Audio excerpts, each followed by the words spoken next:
Hello सांग माने नमस्कार मु सुब्रत कुमार आपण मानकु आउ एक पखाल एपिसोड को स्वागत करुच्ची।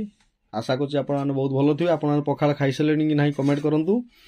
आउ देखंतु आज रही शनिवार दिन आउ स्पेशल आपण मानक पई बना हिची पखाल। देखंतु पखाल प्रथम आगे क्वालिटी चेक करे मु सब बळ पई जानि थिबे पखाल कला बळे आज टिके भलो नाही टिके मीडियम अछि जी क्वालिटी मीडियम अछि जी।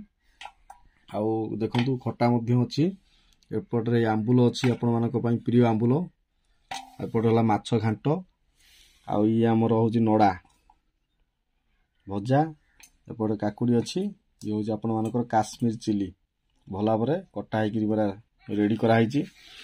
आउ आमे कोन करिया सर्वप्रथम खाया पूर्वरु आगुटे भलाटे दळिया दरकार काइना ता जो मजा जो आसीओ आंबुलर भल कि दली दाड़ी दिंतु आगे सर्वप्रथम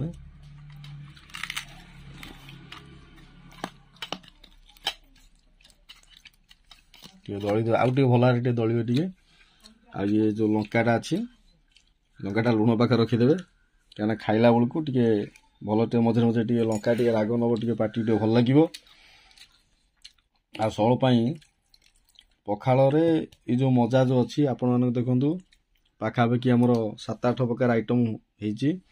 ये केवल आमर से सबुजुआ संभव हो पार्ची सबू कम माने थाई मध्य सब भल भाव सब रोषेस करुच्ची।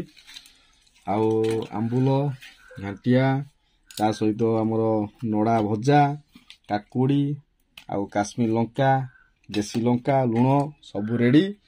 आउ आपण मानकु आमर ये एपिसोड टी केमिति लागुची निश्चय कमेंट करिवे। आशा करूँ आप वीडियो भल लगे भल लगे लाइक करेंगे शेयर करेंगे। रोचे नमस्कार।